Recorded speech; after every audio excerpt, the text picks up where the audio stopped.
ever to see me again. Anyway, I don't have a lot planned, but I thought, you know what, I'm just going to shoot from the hip because most of the time I plan a video for you all, but tonight I thought, let me just shoot from the hip, see how it goes.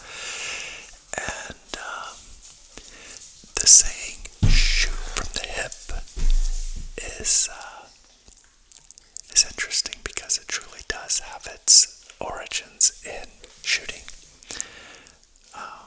Rather than picking up and aiming, with your iron sights, you would quickly unholster and shoot from the hip. Basically going quick. That's the theory. There's a lot of those sayings that we say that the origins of those sayings are really interesting. One of my favorites is the origin of the word shit, because it has its origins in shipping, like transport on the ocean. So what was happening is one of the exports that a country would have would be manure for fertilizer. It was a commodity because it was learned that it helped crops grow. And so countries would export. They would export it. And what was happening is that these boats were being lost at sea. And inevitably, they came to learn that these boats were exploding. And the reason they were exploding is because the manure would be kept below deck in the storage area. And manure produces methane gas. And of course, back then, the only light they had was flame. And so they learned that they would have to label the crates of manure with a statement that said, ship high in transport, meaning they needed to be shipped above, on the deck, rather than below the deck. And so they said, ship high in transport, which was shit. And so the men would, when they were offloading, it would be time to get the shit because of the initials. But that's where that word has its roots. So it's really not like a derogatory thing. That's a good one. Another good one is the saying, piss poor. And the reason this saying came about was because when, in the past, in the leather industry, they used human piss to tan leather. And in order to get that piss, humans would sell it. And so, if you were one of those humans that urinated in a bucket and took it to the leather tanner to sell it, you were poor. And so they labeled those people piss poor because they sold their piss. And the saying, don't have a pot to piss in, was for the people that were so poor that they didn't even have a pot that they could piss in to sell their piss. Isn't that interesting? So, if you can imagine, like today when people make fun of somebody, like Andrew Tate loves to say brokey. But back then, he would have been calling people piss poor. And some people so poor that they don't have a pot to piss in, which is rather insulting. But there's lots of sayings like that, and I just love the study of those things. It's very interesting how those terms terms stay with us. Terms like hands down, that has its origins in horse racing. Trying to think some other ones that are really just, that are still in our lexicon today, that we still use, but they're completely outdated, but they've stuck around. I can't think of anything else off the top of my head. Those were the best ones that I could think of quickly, but maybe someday I could do one video with just those types of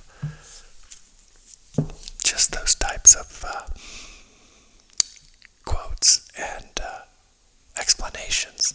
That might be fun. I think it's been about almost a week since I made a video. I've been trying to make 2 a week, but I've been extremely busy. Most of you know I sell real estate, and real estate is like a March to October business. So our busy season is March to October, and it's kind of coming to the end of it, and it's been busy. So I know this is like the last hoorah. So you gotta make it when you can, because you're not going to do a lot of business from November to February, which is really one of the nice things about being in real estate, because it's you get the holidays off, you get the winter off, pretty much the worst of the winter, so you're not out driving around a lot in the madness. I'm not saying you don't do anything, but I probably average 6 homes a month from March to October, and maybe 1 or 2 in the slower months. So it's a big difference. It's a big difference in the amount of work I have to do. It's also a big difference in the amount of money I make.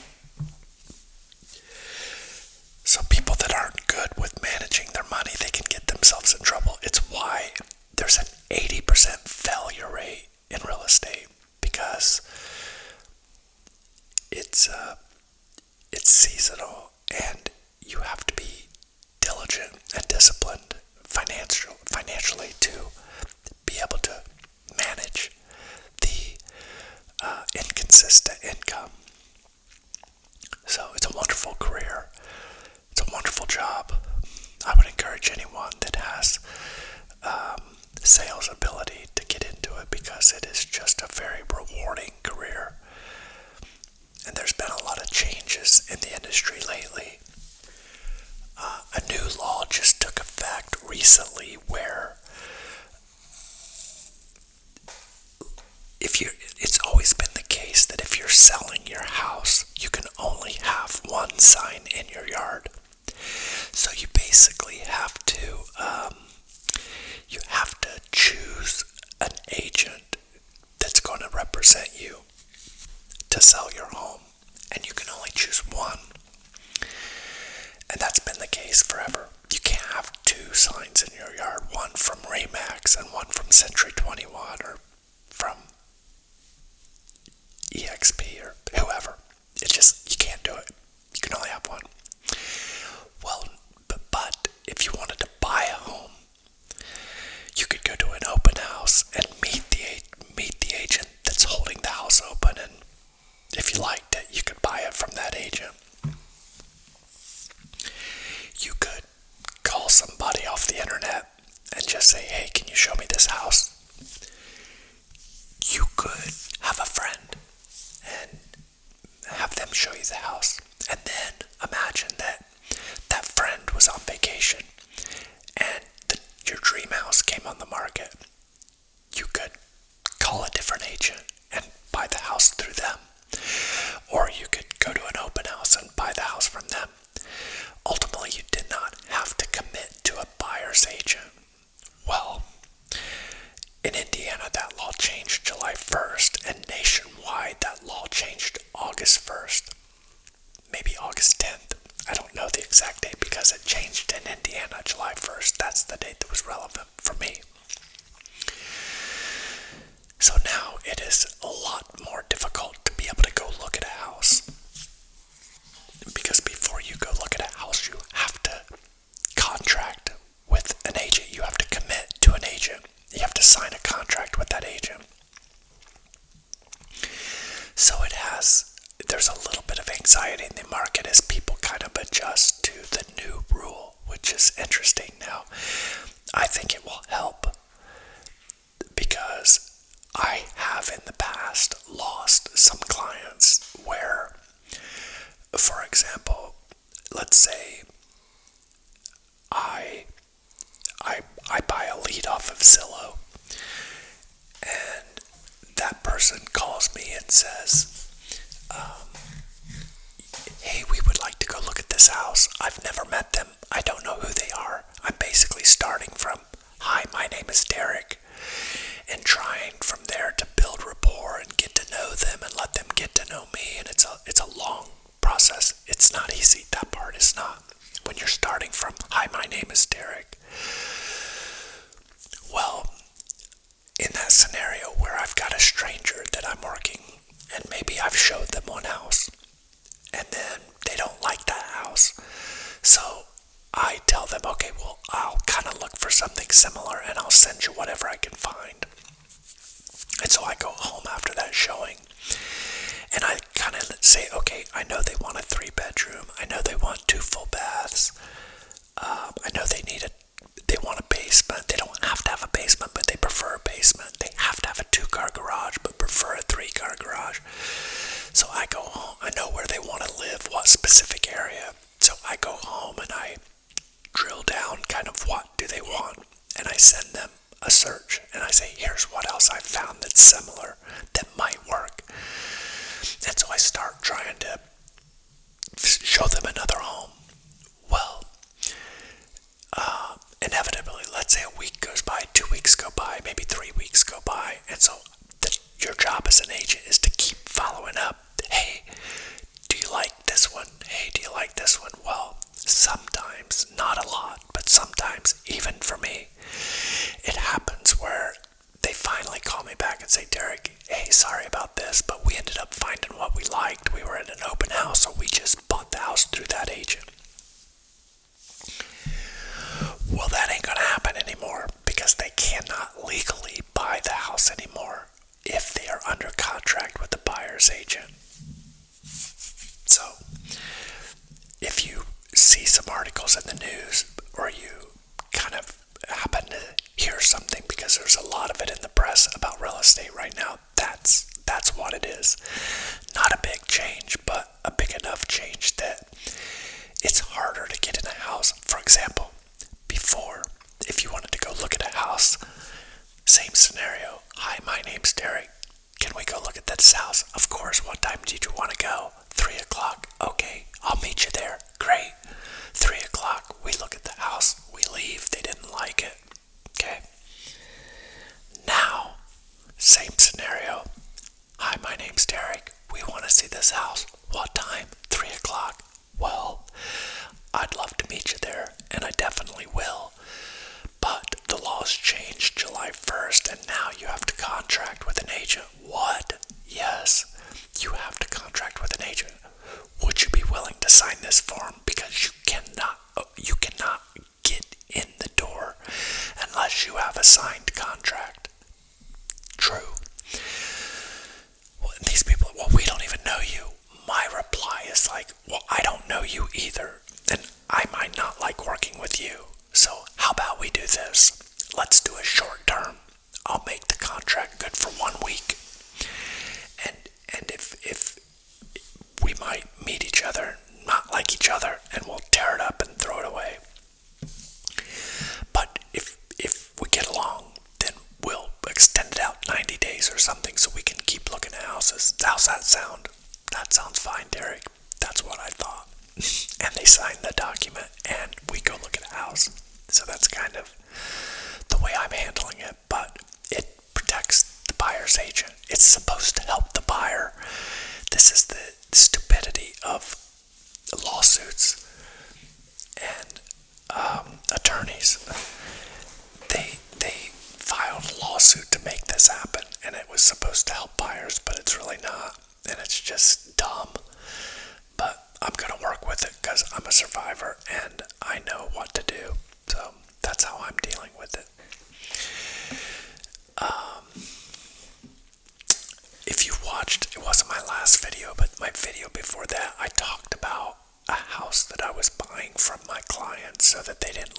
house in Florida. That deal happened.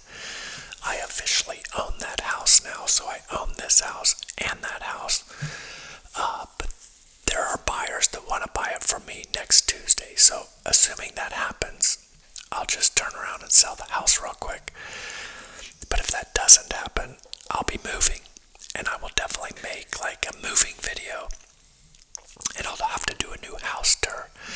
For those of you that have not watched it, I do have a house tour video I took like a year and a half ago that you might like watching. It's kind of interesting. I think it's one of my most popular videos.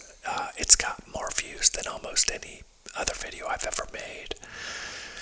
And, you know, as like a YouTube creator, like a video content creator, a lot of creators will try to replicate their best videos, but for me, it's like, how many times can I walk you through my house, you know?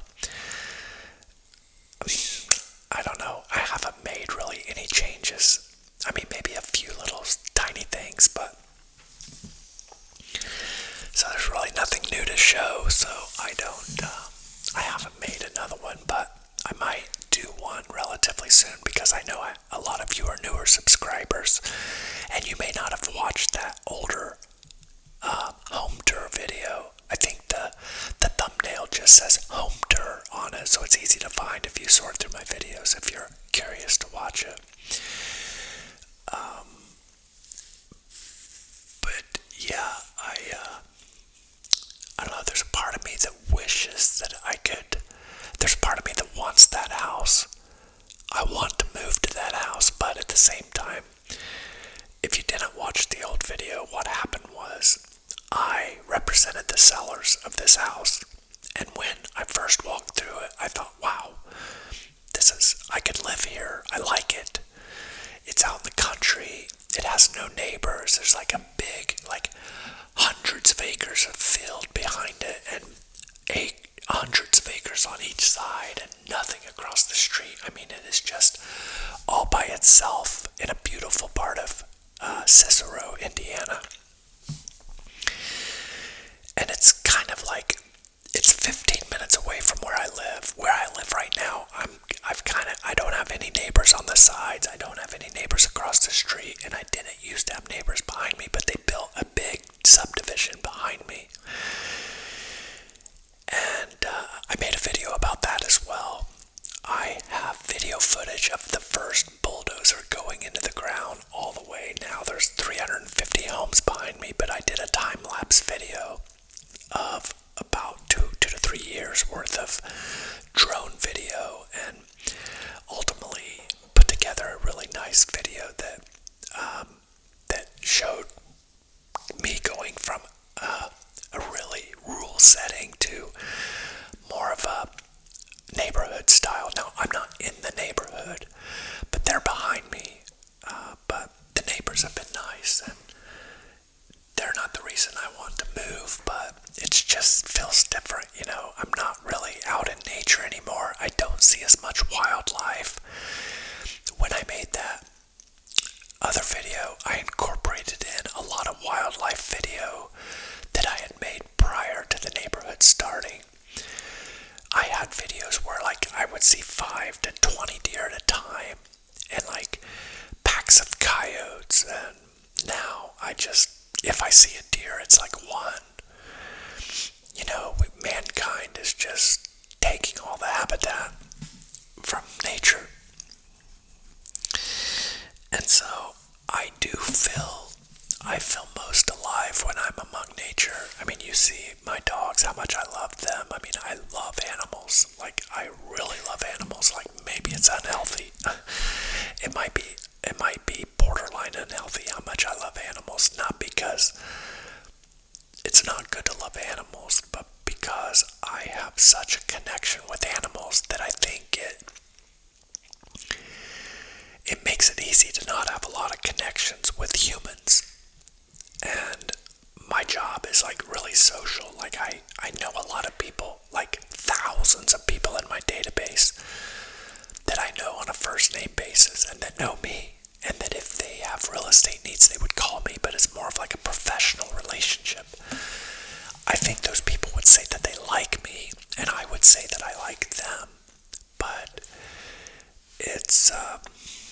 it's not that I'm super close to them.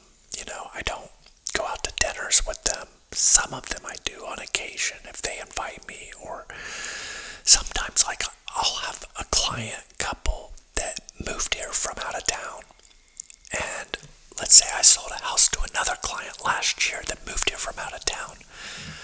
My mind is like, I bet Mark would like Tom. Mark and Nora would like Tom and Peggy. So I will arrange a dinner with Mark and Nora and Tom and Peggy and me, and we'll all go out for a nice dinner. I'll pay, of course, because it's a write-off for me, but I'll introduce them and they'll have a great time and allow them to make new friends, So that's kind of one of the things that I do to keep my relationships, my professional relationships strong, and doing things that I don't think a lot of people do. But overall, I don't feel deprived because my relationship with my animals is so close, and it's true love. Like you saw you saw Pearl at the beginning of this video. That dog loves me. I mean, that's true love. She shows her love to me every day, and I love her. Now, I do get touch deprived. Like, I crave the touch of a woman. I do. And like intimacy. But it's kind of like hunger. It's like when you're hungry, you kind of have that pain. But it's not like a really excruciating pain. It's just a feeling of discomfort when you're hungry. And that's how I kind of liken the feeling occasionally when I do crave intimacy. It comes and goes, and I can cope with it. But I just know so many people in painful, horrible relationships, and it has really made me apprehensive to have one myself, because I worry about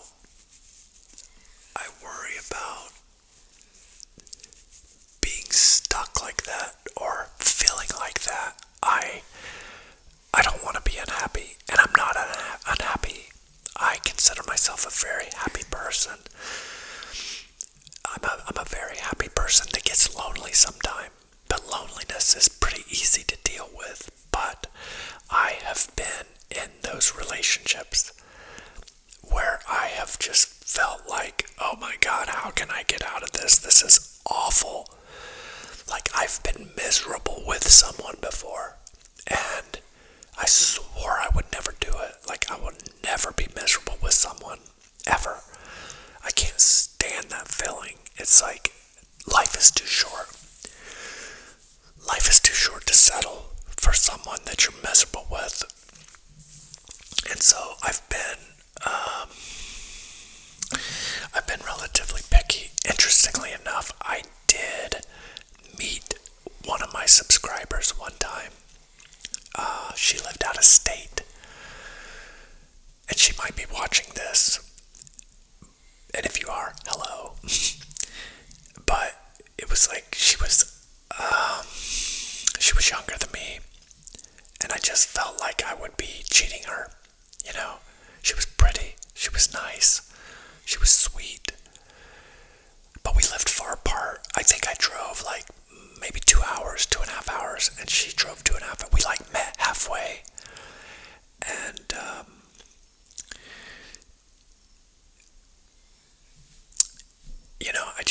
when I was driving home, I was just like, I can't do it. Like, I knew that she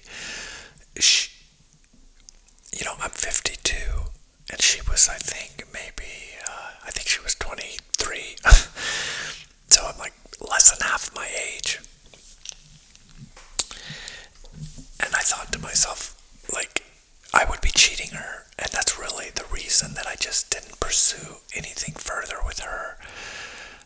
because I didn't want to cheat her out of an opportunity to find somebody closer to her age that would be, she could start a family with. And at the time, I just didn't think I could do it. I didn't think I could bring a kid into this world, and I still struggle with the thought. But the more comfortable financially I get, the more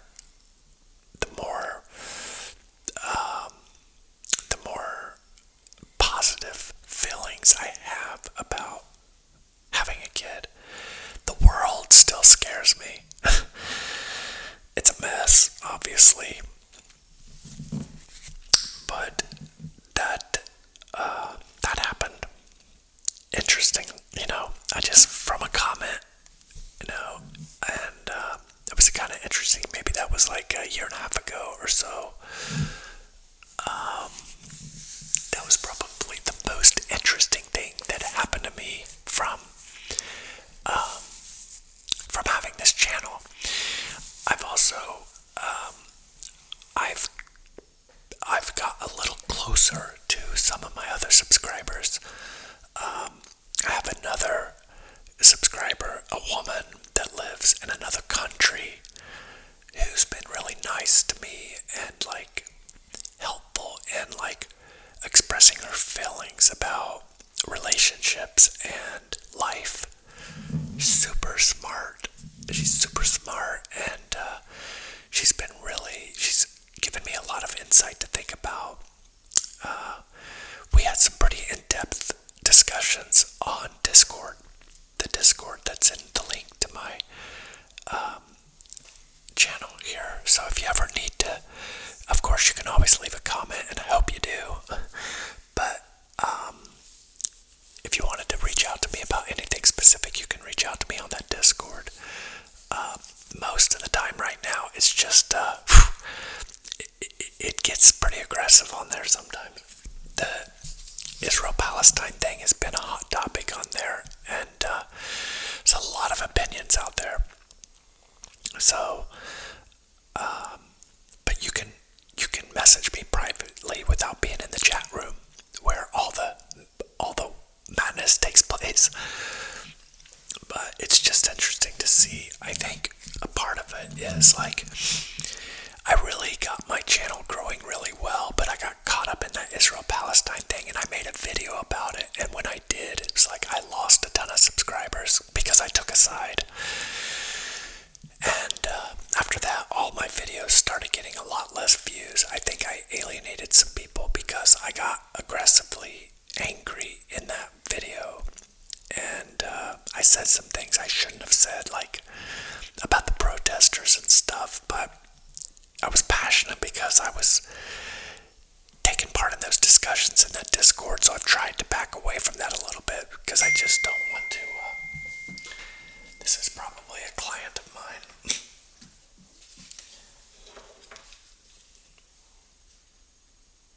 It is. I've got to meet. I'm doing a phone interview. My clients are gonna see a mortgage broker tomorrow at 10 a.m. and they want me to be on the phone with them while they meet with the mortgage broker. They're gonna meet the mortgage broker in person, but they want me to be on the phone with them while they're there with the mortgage broker. But I'm happy to do it, to help them out and make sure they don't get taken advantage of. So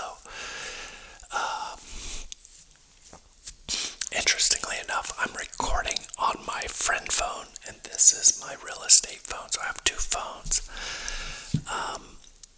And it's very helpful to have two phones because I learned from my best friend from high school. He went to the military, and they have a saying in the army: one is none, two is one. So if you have two knives and one breaks, you still have one. If you have two phones and one breaks, you still got one. If you have two chainsaws and one breaks, you still got one. So that I have just about two of everything. I've just followed that theory. I have two cars. I have three now. I'm not going to tell you what I did, but I'll have a video for you soon. No, I did not buy a Ferrari or Lamborghini, but I think you'll like it anyway. I think it'll be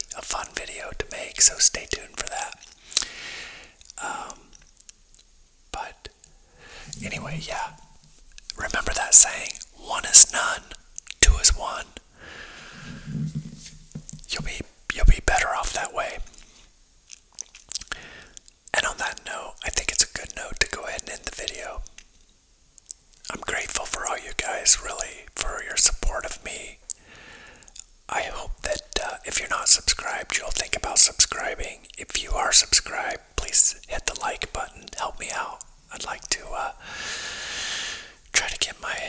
try to have another growth run. I usually go sometimes it's amazing to watch. Sometimes I'll get 500 to 600 subscribers a month, and other times it's 200. And right now I'm in that 200 spot. So if you're not subscribed to this, you should subscribe, because I'm a good person and I'm consistently making videos.